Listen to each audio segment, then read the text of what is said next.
Buckle up, we're Duncan, Jeff, and Sloan. Let's fill our cups. Commander decks in hand, the battle's about to start. A podcast for the legends, where magic meets the heart.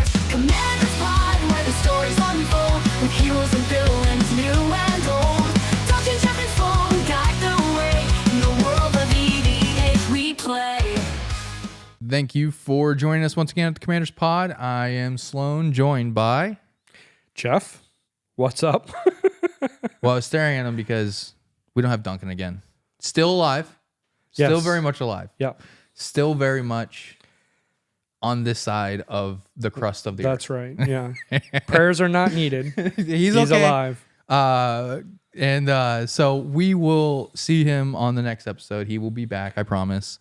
But with that being said, thank you for joining us, coming back and hanging out with me and Jeff as we stumble through another episode without Duncan, our leader, our fearless beacon of light on all of these episodes that Wow. takes care of everything. Yeah. Okay, I He think he's does done do listening. all these things smoothly, so Yeah. that is helpful. That's true. Yeah. I think he's done listening now, though. We're going to have a lot more fun now that he's not here. Now that he's not listening anymore. We're going to go through our normal topics. We're going to do a little bit of Counterspell, a little bit of what is triggering Jeff, followed by today's main topic, aspects of Commander. And last but not least, the social aspects of Commander. Last but not least, pro tips for beginners by a non-pro. Yes. And then we'll wrap up the show for you. But first and foremost, we're going to start with the Counterspell. How do you mulligan? So we as a play group kind of have a rule, house rule, if you want to call it, Yeah. where if you can show your hand and say, listen, I got no lands, we'll let you do another free mulligan. We're not competitive players. We're not playing for, any kind of money or any tournament status or anything. No league. We're just there to have a good time and have fun. So normally if we're playing at the house and we're having, we shuffle, we do our first mulligan, we go to do our second mulligan, no lands again, we kind of just tilt our hands. Or say, even hey, just one. yeah, or even just one. Sometimes if you just have two, we'll still Yeah. let you mulligan again. The Yeah. goal is to have a fun play experience. Right, And when someone absolutely. has no lands, it's not fun for anyone. Yeah, and I mean it's definitely a miserable experience for everyone involved, not just the guy who doesn't have lands. Because then, as we've talked about before, everyone kind of feels bad for beating up that guy because he's not doing anything because he can't do anything. I think the caveat would be, I think we talked last week about how one person sometimes has like 27 lands in their deck. Yeah, If that's the case, we may be more like, yeah, you're going to have to, look, 27 lands, bro. You're going to, sorry, you got no lands. You need to put more lands in your deck type of deal. right. But if you have a reasonable amount of lands and you can show us there's no lands in there or not enough, we'll just let you mulligan again. No big deal. Right, absolutely. And so with that, we'll kind of go over the official rule for mulligan, so you guys understand that the London mulligan is what it's called. Draw a new hand of 7 as a mulligan each time, and then you get to keep a certain number of cards equal to the number of times that you've mulliganed. So you lose one card For every time you mulligan, you lose a card. You lose a card Yes. is what I meant. So you put it back on the bottom of your library, and then play would continue. So hypothetically, in a 4-man pod, you get one free mulligan, and then after that free mulligan, if you have to mulligan again, you go down to 6 cards, but you get to pick the 6 out of the 7 you just drew, and then you put 1 on the bottom. If you have to mulligan again, same thing. You get to pick 5 of the 7, then 4, then 3. And one of the things we're going to talk about in the triggering section, so I won't talk about it a ton right now, is what we do to cut down on time too. Is in our mulligan rule, you don't have to reshuffle. When you're past the first free mulligan, your extra mulligans, you're just drawing 7 cards off the top of your Right, deck and and putting then them on the bottom. put the 7 on the because we bottom. don't have time to wait an hour for you to mulligan 5 times. Right, Like, and keep reshuffling. that's and, wild. Yeah. Yeah. So, whatever. But in mulligan this, you have to shuffle every time. In the official rules. Yeah, in official rules, you do have to shuffle the whole deck and then draw your 7, Yeah. and then go down with per mulligan, Yeah. drop a card. So after the first free, so that is the official rules. Your house rules, whatever you do, you can let us know. But we tend to just kind of, again, because we're always playing for more casual stuff. We'll do the free mulligans, and I even heard on one of the kind of like behind the scenes episodes of the Commanders, the Command Zone, when they do those recorded episodes where they show them playing, like even then they'll make sure everyone has a good starting hand because of course they want that gameplay to be good. Sure. So they'll make and sure. yet, one of them continuously doesn't have lands, which is hilarious. R.I.P. Jimmy. Yeah, Jimmy Wong. It's all right, man. I don't know, dude, how he does it. I definitely know how he's doing it since they got rid of his dock side and he was a red player. So I definitely don't know how he's doing it now. Well, in one of the Command Zone episodes, I know we're off topic a little bit. He has a land in his hand and he discards the land, and then thinks he's gonna draw. That was his only land.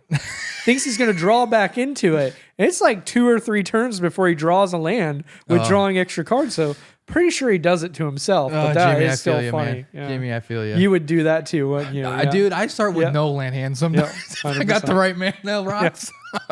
I'm full send, baby. So ridiculous. I know it is silly. I've pulled back a lot, but sometimes I will say this. I will sometimes intentionally. I don't know if you do this. I guess we can kind of talk about this real quick. When I goldfish, I'll actually intentionally see. I'm going to start with one land. I just want to see how quickly I could recover if I needed to. Yeah. You know, because for example, we have some people that we play with that play Winds of Change, I think it's called. It's that 1-drop red. Everyone shuffles their hand into their library, draws 7 new cards. So you mulliganing and trying to get 3 lands in your hand might not do anything if someone turn 1 drops that, right? And I guess, yeah, because you could end up with a 1-lander. Exactly. And so I do like to sometimes when I goldfish just to try to intentionally start with 1 land in my hand and just to see what happens. I want to see if I could recover how well I could if I needed to. So you know. I could do that. Yeah. But typically, if I'm goldfishing and I'm running into times I have 1 land, I change my deck because I shouldn't be getting 1 land in my hand based on the amount of lands I have in my deck. So I typically, if I'm goldfishing and that's happened a bunch of times and I keep getting 1 or 2 lands, I'm either adding more ramp or I'm adding more lands. Yeah. Because I don't want to be that guy stuck there. Yeah, for sure. So, but that's the official mulligan rule. That is how you are supposed to do it, and that's how we do it. Again, we're more casual, you know, and we want to have a fun time, and it's never fun sitting there watching other people play Magic. Trust me, speaking as a person who gets killed a lot first, it's not fun. So with that being said, though, let's go ahead and move into Jeff's triggers. What's got you? Well, no, it's hard to be upset about anything because I'm thinking about all the times I've killed you on turn 3 or 4, and you're just so salty, and I love it. Yeah, I mean, it happens. I do understand his reasoning why, but I keep a mug on the table just so their tears can be drunk. Yeah. But yeah, no, what's triggering me is the amount of shuffling we have to do in this game. It's very annoying. So if you're ramping into lands, you know, and I tend to like to play green, it is so annoying. Even just the lands, you know, pay 1, sack it, go get a land. It takes forever. It is way too long. I know in like the online video games of the game, it's quicker because it's, you know, it's a computer. Hit one button and just shuffle. Right. But in real life, it takes forever. Yeah. And I know we talked last week about like Ristic Study and asking to pay the 1. And frankly, I just want to play the game. I'm very annoyed by this whole shuffling all the time. If anybody out there has a better way to do this, like where you can avoid all this shuffling, I think that's I'd love to hear it. Well, there is that machine. It only costs, I think, a measly $10,000. What is that? It's you literally put cards in it. I think it's meant for organizing, but you put cards in it and like it actually will read the cards and like organize them. But you can buy those same things that casinos have, and you put the cards in it, and it. I think it would ruin my cards. Probably. Yeah. No. Oh, look, it's faster. Oh, there's $300 gone. Listen, you asked for solutions. I gave you one. It wasn't a great sorry. one. I would like good solutions. There you go. That's better. I would like good solutions. Much better worded. Yeah. No, one of the things I do when if I goldfish a lot specifically, is when I'm done goldfishing, I'll actually take the lands out and I'll do the like the power shuffle where you make the stacks, but I'll have the lands in a separate one. And then I put the lands so that I know for a fact they're mixed up. Yeah, so you cheat. No, I don't cheat. Because what I do is I do the power shuffle, right? So I'll do like 1 pass of the power shuffle, then I'll put a land on each stack. Then I'll do like 2 more passes, then I'll put a land on each stack. And then I shuffle that. You shuffle it all together. And I shuffle it all together. That's why it's not cheating, because you shuffle it all together. Because I shuffle it all together. But I know for a fact that at least they were evenly distributed to begin with. Because the one downside, and Jeff knows this more than anybody with being the ramp player, if you do regular shuffles, you will go... I mean, I don't know. It will take you like 15 mulligans before you finally your lands, and then all you do is find lands. Yeah, you know? and the thing that's tough too is like the best time to do some of that stuff, like especially with the sack lands, is right before the other person's turn, like right as their turn ends and your turn starts, right? Right. But that's not optimal. You need to do it when there's pauses in the game. So Right. because it's so laborious, you actually are encouraged to do your processes in the wrong order. Like, okay, I'm going to play Kodama's Reach. That's it. I'm fine. Let's move on. I'll do it on your turn. And I go and look for my land. But now they have lands that you can go get. Obviously, it wouldn't work with Kodama's Reach, but actually affect the game, could phase things out, could do stuff. The ones that say go get a forest, for example. So it's becoming more difficult to do that because, you know, it's just a challenge. Yeah, what I will say is for those, when you're going to get those ones that aren't like specific, like go get a basic land. Obviously, you're not really going to do anything with basic land, so it's not that big of a deal. Especially if they come in tapped, like we're really not going to do anything. Right. But what I will say is like for some of the ones where you can go get something else, a lot of times I've seen some people, they try to announce the land they're going to go get. So everyone kind of knows ahead of time, like, okay, we know you're getting that land. Yes. Because you've announced it. Now, granted, some people don't know their decks that well. Yeah, like Field of the Dead. Yeah, If you're going to be like, hey, I'll do that somewhere during your turn, you're going to be adding things to the board. So you imagine someone's like, I'm going to wait till someone attacks me and then I'm going to finish getting my land. Right, it's like, no, dude, you can't do that. Exactly. That's not right. So, I mean, if you are going to, have these decks like Jeff, they're more ramp heavy and more land heavy, try to do a lot of the power shuffling. Like I said, I actually put the lands in a separate stack. And that way I know when I put them in each stack, I know they're spread out. And then I shuffle, which helps make it spread out a little bit better, I feel like. So we'll go ahead and roll right into the main topic for today, which is the social aspects of Commander. So this is something we've touched on before, but there's a lot of things obviously that go into this. So it's something we could always kind of dip back into. But there's a couple of things I want to talk about that are in-game social aspects and then out-of-game social aspects. So the out-of-game social aspects, well, let's touch on that first. So the most notorious one is cleanliness. And it's so bad that they actually made a rule in tournaments. If you get someone complaining about your cleanliness, you can be DQ'd from a tournament. Like, that's how bad it got. It makes me uncomfortable to be a part of this community where that's actually a problem. Like, right. And the thing that's sad is, like, if you're a golfer, yeah, that's really not an issue. Yeah. I mean, Chuck Daly, maybe, but for the most part, it's really not an issue. So, Yeah. But I guess they do have dress codes and stuff. Yeah. I mean, so like other, I don't want to call it sports, but like other, I guess, organized activities, there are certain things and certain rules and such you have to, are obligated to follow.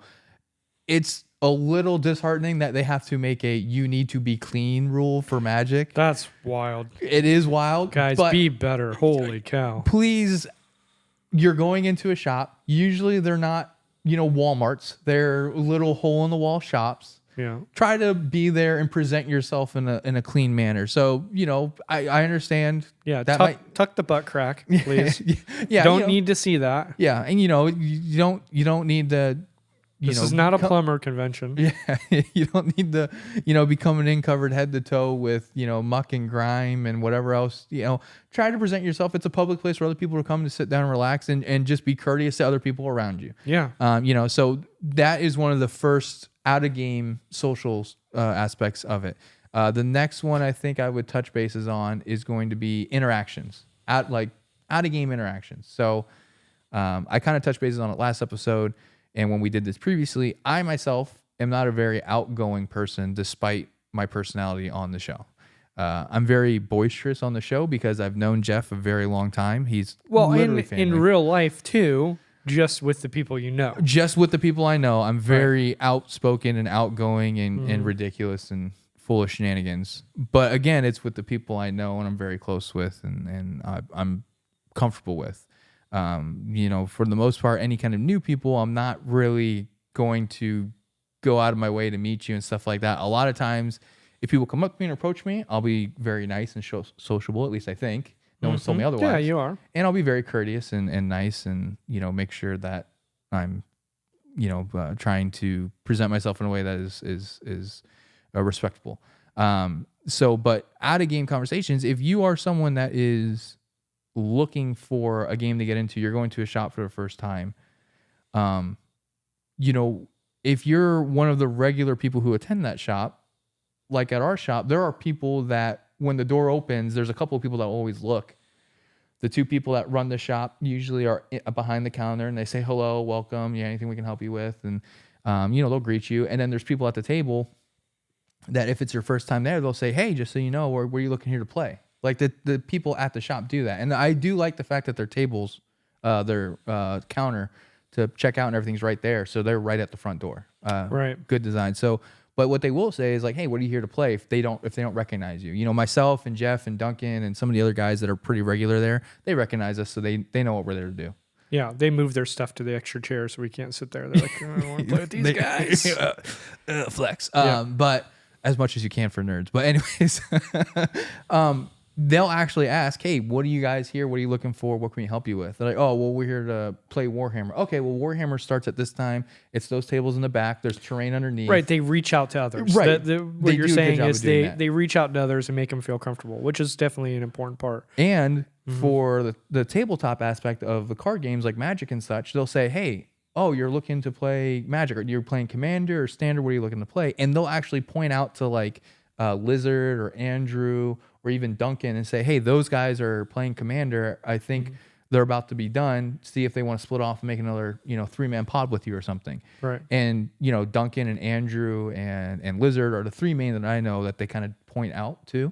And they're always very welcoming, and they're always like, yeah, come sit down. We'll move over here. And, they'll get set up and sit down and do that. And so at least from my experience, that's what I've seen when I go into that shop with. Yeah. So be hospitable. I mean, that's what we're really talking about, is have that hospitable touch to yourself. And you have to practice that, but yeah, it's really good to make people feel welcome. What's an out of game social? Well, I think sort of on what you're talking about, but from the other direction. Yeah. When you're going to a shop, the people that are there are not just there for your entertainment. They're people. And they have lives, as things they care about. What's so that song? I can't it's remember. really good to say, what's your name, and then remember their name, and then talk to them with their name. Yeah. It's a small thing. It makes a huge difference. Yeah. If you can't be bothered to learn someone's name and use their name, I don't know that you're ready to be out in the social area and maybe practice that a little bit more. Go back to your little hermit Now, shower. I struggle with my memories. We've joked about on this show very many times because I got a lot running around up there in that squirrel cage. And I write it in my phone. Yeah. Okay. And I do the same thing if there's a waiter or waitress. I always try to get their name. And I am firsthand witness of this. Yep. I watch him do it every time when we go out to eat together. A lot of times he'll write down the person, especially if it's a restaurant we know we're going to be sitting down for probably an hour long meal or so. He'll make sure he writes down their name in their phone, in his phone, in their phone. That'd be weird. In his phone. Yep. He writes down their name. So I do know he does this for a fact. Yeah. Give me your phone. Let me write down your name. That'd be awesome. That'd be a really weird flex. Weird flex, dude. Weird. But no, that, and then I think the other part too is that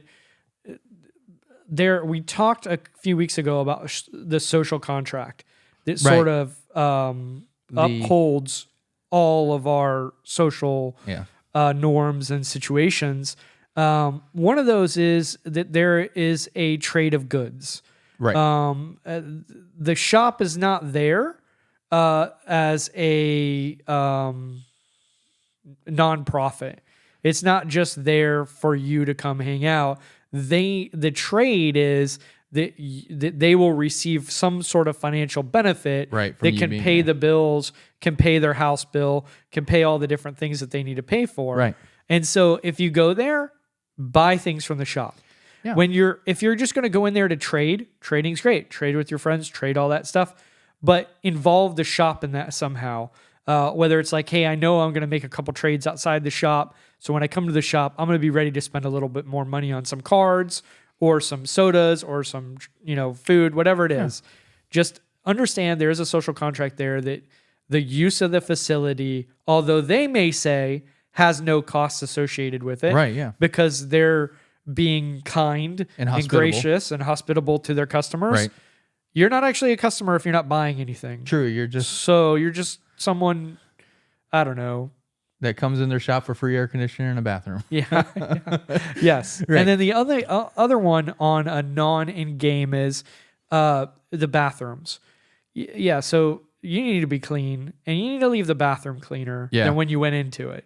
Let's not be disgusting. Right. Please, have a little bit of decorum, please. Yeah. I mean, I'm not saying that you need to get gloves and scrub down the bathroom every single time you use it and spend 45 minutes deep cleaning it. Right. However, someone shouldn't have to do that after you use the bathroom That's either. right. Because remember, there are ladies at these places too. Yeah, a lot of these bathrooms Would are you meant do for that both to your people. sister or your mom or your wife? I sure hope not. I was gonna say, maybe be you careful. would. Be careful. But you should not Sticky do that. situation. Yeah. No, I mean, those are both like really good points because myself specifically with like the going and like trying to spend money at the shops, I myself don't get to spend as much money on Magic as I would like to, at least as of now. Me and my wife we got 3 kids, so we got a lot of bills at the house and such. But with that being said, when I do go to the shop, I do try to do what I can. Like maybe I'll buy like a $5 card or a pack of cards. Yeah.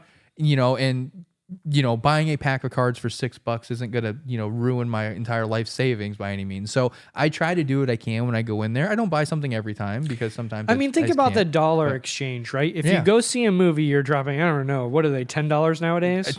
a ticket is like $12 to $15. So let's say it's $12. We're going lower side. Low side. Right? You buy a drink, you're probably at $20. Yeah. As ridiculous as that is. So you're $20 for an hour and a half to 2 hours and 15 minutes of enjoyment, right? Right. When you go to the shop, you might be there for 4 hours. Yeah. You can't spend $6 Yeah, that you're getting something for. Yeah. Yeah. And furthermore, you actually might get more from them by spending that $6 and pull a $150 card. Yeah. So you actually might make It money. seems like a good going exchange. there. Yeah. But let's move on to like the in-game stuff too, because for sure. that affects people a lot also. So the in-game one, and I wanted to bring this up because we did touch on it last week for a moment.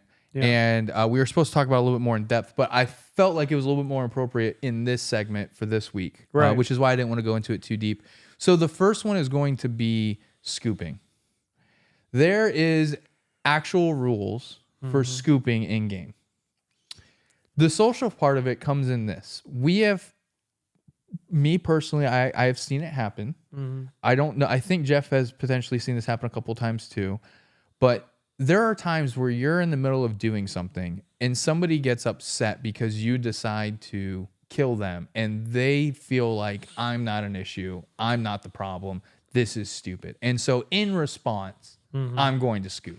Yeah, I'm and going they're to make you waste your time. And also you might be getting resources from the attack that now you don't get. Right. And so it's one of those things where we have the rule of we only scoop at sorcery speed. So you can only do it on your turn.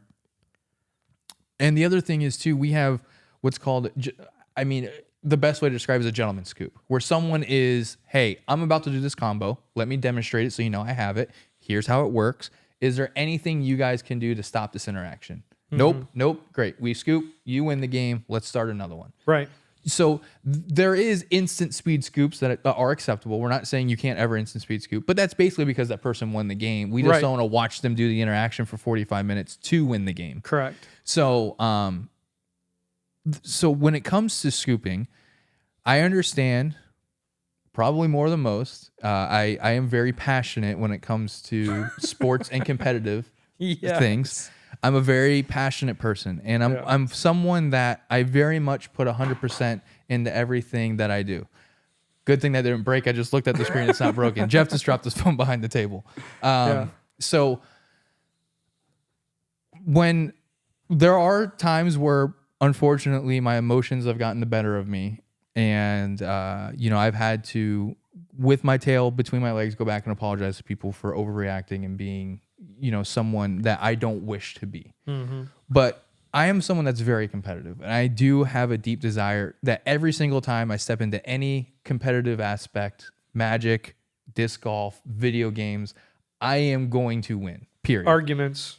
arguments. Yeah. I am going to win. There Yes. is no other end to this except for me winning. Right. Now, luckily, and thankfully, I have a beautiful wife and really good friends and a really great church that I go to that has helped me at least temper that a lot. Yeah, you've come a long way. Yeah. And so speaking of as the person that has had these frustrations, I understand the urge to want to, I guess, nicely Hulk say, out.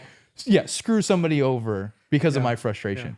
And not directly because of me, but it is something that we've talked about is if you want to be that type of person and you want to instant speed scoop to try to make people lose benefits, we have decided you can do that, but we're not going to make the person that's making this play suffer. And so we have decided as a group just to ignore your scoop as if it didn't happen and let that person redo whatever they wanted to do. Yeah, or give them the benefits they would have got.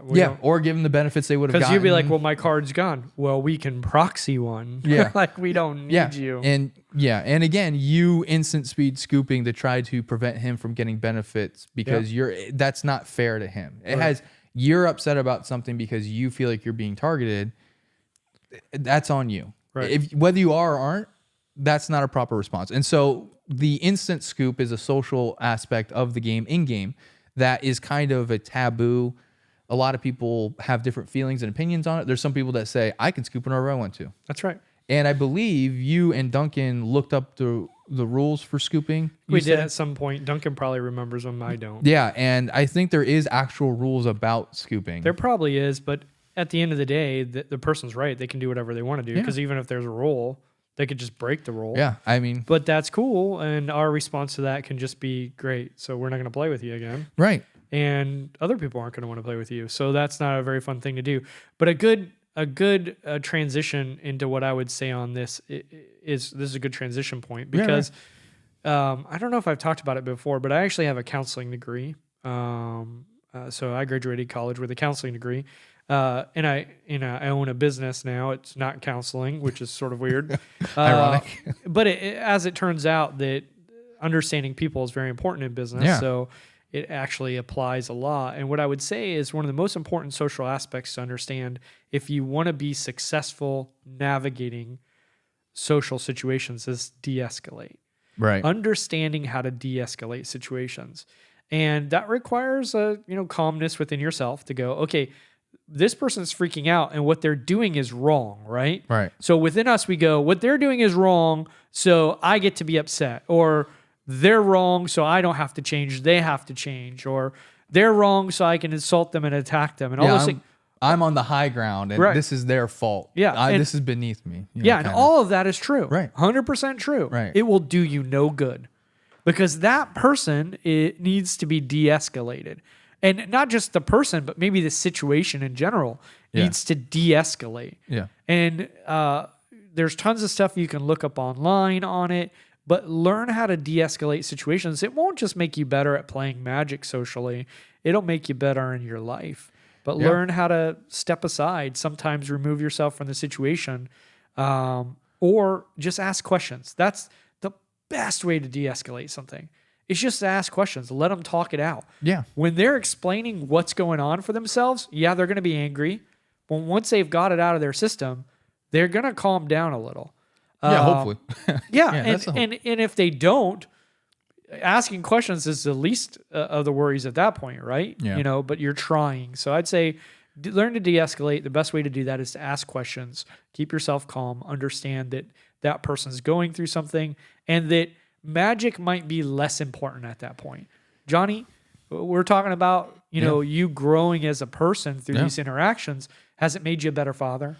Yeah, absolutely. Has it made you a better husband? I'd say so. Yeah. And so you're going to choose a moment where, I have a chance to win this game.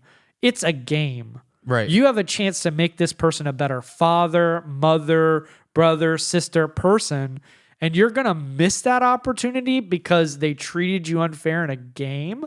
Yeah. Come on, grow up. Yeah. Honestly, just grow up. That's ridiculous. Yeah, and so a non-Magic kind of example of this just happened, I want to say either yesterday or the day before at work. I had to call this customer for scheduling for our sales department. So I had to call this guy for a sales call. But on the notes from the technician, he said customer's really upset that he spent $1,400 for a repair, and 4 months later is a leak now. So it said that in the notes. So I'm like, okay. So I call him up and I ask him, and he's not yelling, he's not cursing, but he's very heated. You can tell his tone. His tone and all of his sentences are very aggressive, right? And so I'm talking to him, I'm listening to him, and I said, well, sir, can I just explain to you where I'm coming from? And he said, fine. And I said, well, just so you know, I have the uncomfortable and awkward pleasure of believing you 100% and my technician 100%, which means I'm believing 200%. I have no way to not believe what you're saying is true and what my technician is saying is true, because all I can do is rely on his notes and rely on your words. And I simply said to the gentleman, I said, listen, I'm not going to say that the system didn't have a leak in August when we came out there and did the repair. What I can say is that in his notes, he did the repair, he checked all the functions, and everything was running according to manufacturer specifications. Right. I'm not going to say it wasn't leaking in August. However, can you at least potentially admit that there is a chance that it wasn't leaking in August and it could have started leaking after? Right. And he sat there and was quiet for about 20 to 25 seconds, which seemed like 10 minutes.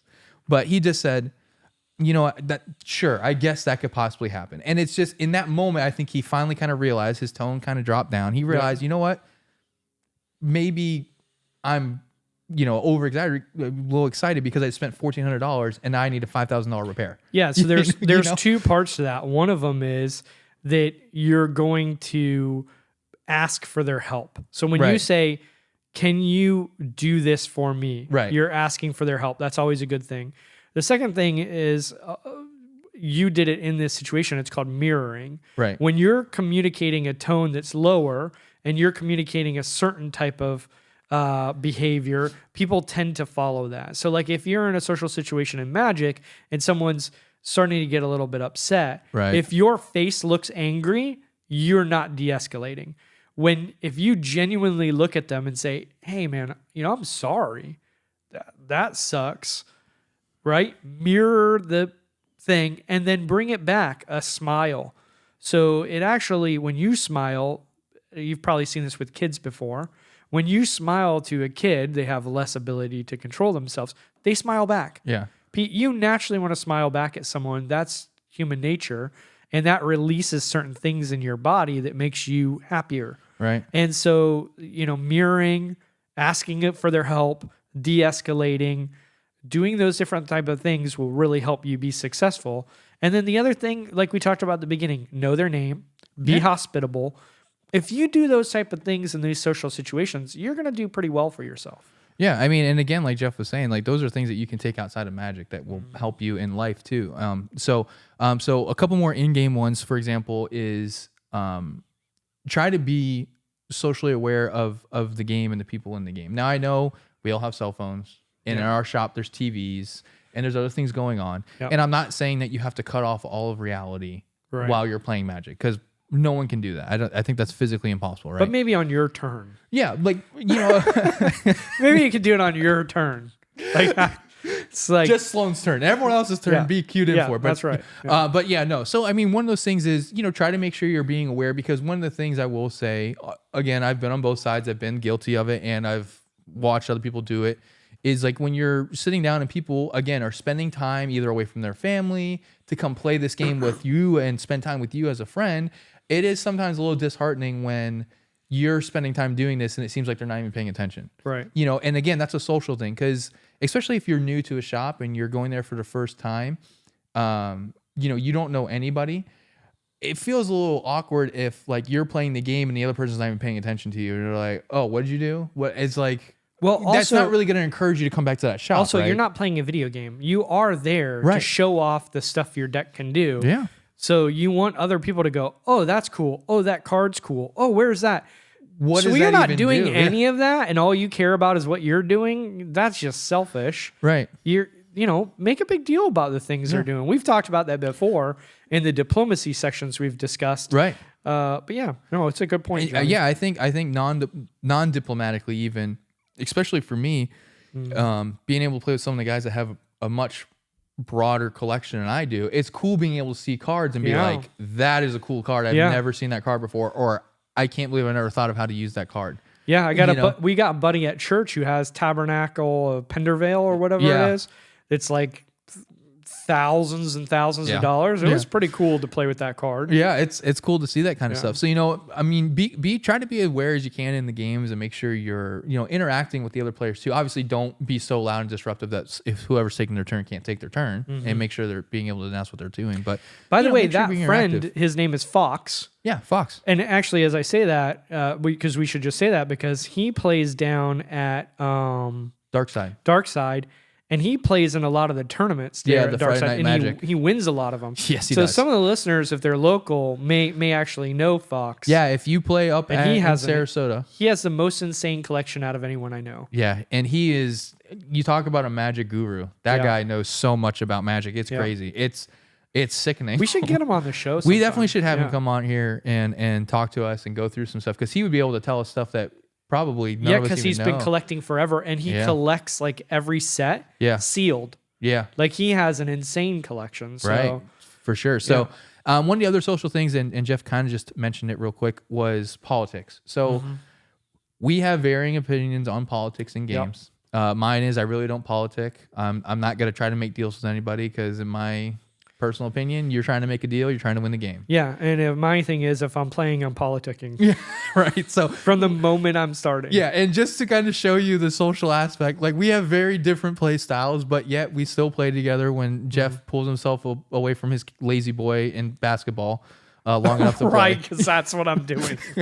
Listen, you had a chance to go 2 weekends ago, and you bailed on me last minute to go watch basketball. So okay, to be fair, what that was my wife and kids were not home. Right. And I had a moment to have the house for a few hours You had a where moment I to could play watch a Magic. basketball game without being interrupted. you had a moment I to play 100% took you had that. a moment to play Yeah, Magic, yeah. and you chose basketball. So Yes. you're lazy boy in basketball. That's what it is. To So not be bothered by human beings. Because as much as I talk about all this stuff, I sometimes do need to recharge from all of it. yeah, Yes. Jeff at work, he does deal with, unfortunately, usually the worst of our customer base is a lot of times what Jeff has to deal The with. most challenging. They're not bad.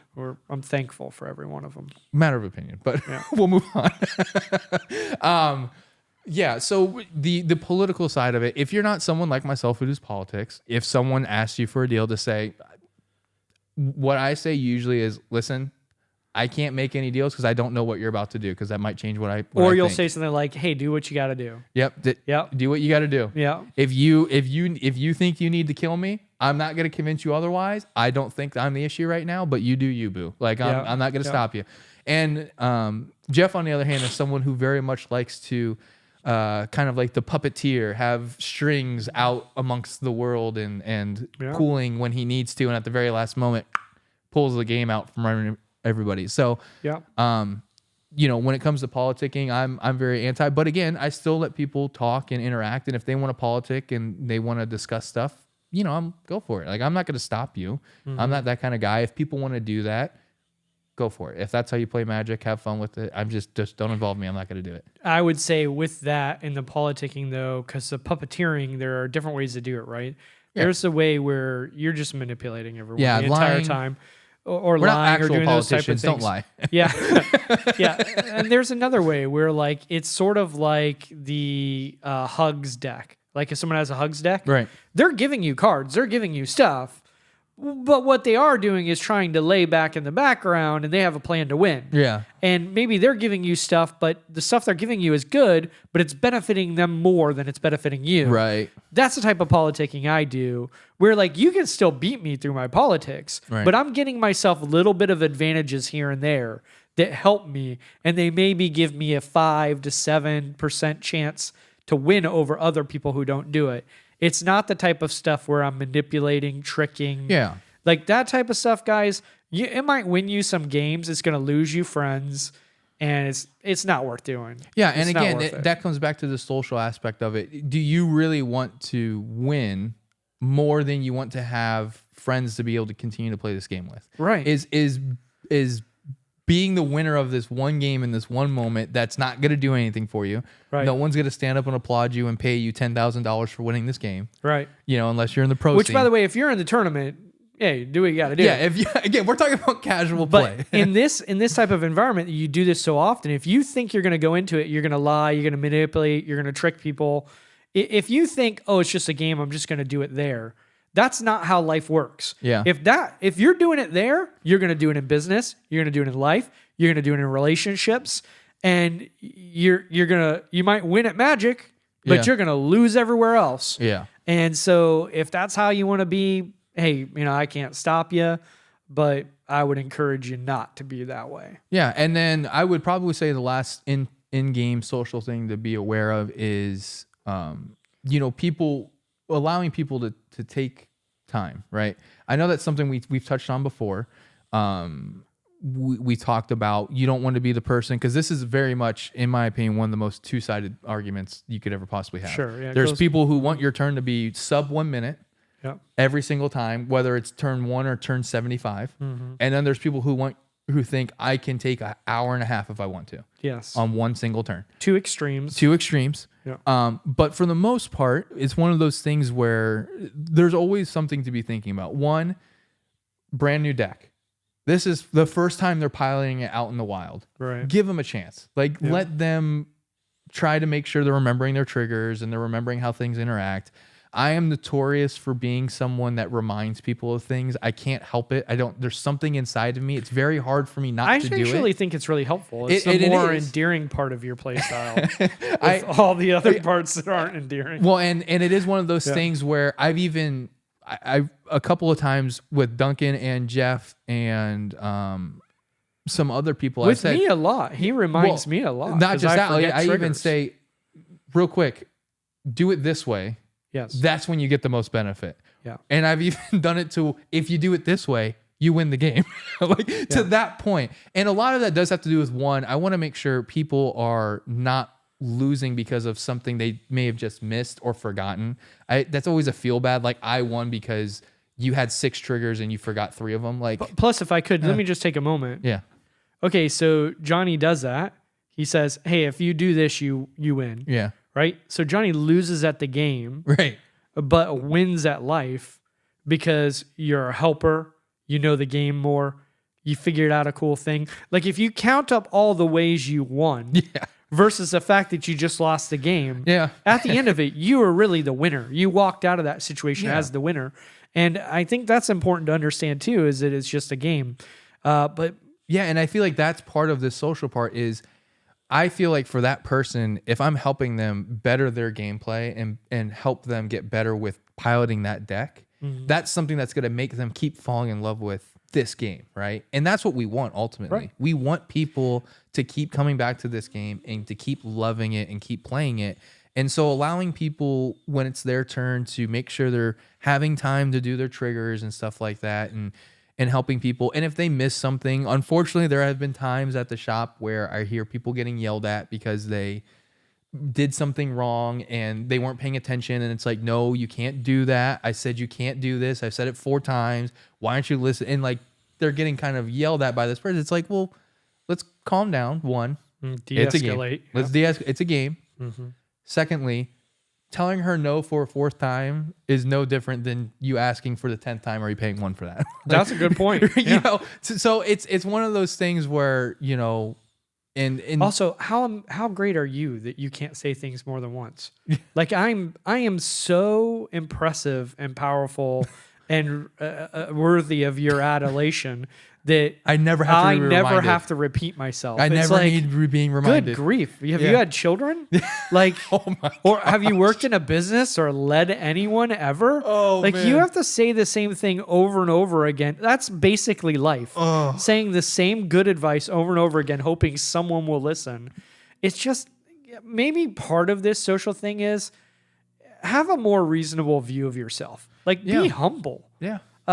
Remember, you were new. You didn't know anything at one point in this game. Some could argue you don't know anything right now. Right? You think you know a lot. Right. Some other dude walks in, he's like, you know nothing. Let me tell you all the stuff I know. Right. It's like, just be humble. Yeah. I mean, it's guys, honestly, it's one of those things. There's social aspects in the game, there's social aspects out of the game. Yeah. But, if you can try to, even if you're someone that, like Jeff said, you're at least humble enough to say, you know what, I'm not good at this part. Let me try focusing on this part for a while. Let me see if I can get better at this. Yeah. I will tell you something. Like Jeff said, he's noticed the growth that I've made as a person. And luckily, like I said, I've known Jeff for 20 years now, almost, I think. Oh my gosh. Yeah, which seems crazy to say, but it's pretty close to about 20 years now I've known Jeff. And so it's one of those things where people that you play with will hopefully, if they notice it, they'll say, hey, just want to let you know, you're doing really good at, remembering your triggers, by the way. And you're doing a good job of letting other people, helping them about that. It's one of those things that eventually people can't get mad at you for just being helpful and being better. Let's end it with this advice. Okay, well, look at it. Just be better. All right, yep, that's it. So, wrapping it up with the pro tips for beginners from a non-pro. Real quick about the whole social aspect. If you're like myself, you're a little bit more reserved and a little more shy when you're going to a new shop. Luckily, I've been blessed with two great friends, Jeff and Duncan, that are a little more outgoing than me. And I would advise you to maybe try to piggyback off of their social ability. One of the things that I always struggle with is just walking up to a random stranger and beginning a conversation. But once the conversation gets started, I usually feel a little bit more comfortable about adding input and, introducing myself and such. And so because of Duncan and Jeff, I have made the friends like Andrew and Lizard. And you're extremely likable. Once you open up, people tend to really like you. So yeah, which is somewhat helpful, I would say. So, yeah, but not everybody can do that. Yeah, I mean, so it's one of those things that if you have friends that that are a little bit more outgoing, they're also into Magic, maybe go to the shop with them and let them kind of lead the conversation and kind of just, as it were, ride their coattails, kind of ride their coattails in those social situations. And then maybe hopefully you'll start making friends through them by making friends. And like I said, Lizard and Andrew are the two first that come to mind that I have now made and become pretty good friends with. Yeah, so kill Andrew first and ask Lizard to pay the one. Is he going to pay the one? The other, I'll say this real quick and then we'll go. If you ever do get a chance to go down to the shop in Port Charlotte and meet Lizard, ask him about his favorite card, Temple of the False God. That's his favorite question. I think I should put that in my decks when I go down there. Oh, dude, I can tutor up. I can't tell you how many times to troll him. I can't tell you how many times he's looked at me. He goes like, if you do not keep your hand on that card, I might steal it and burn it. Yeah, I will do it so fast.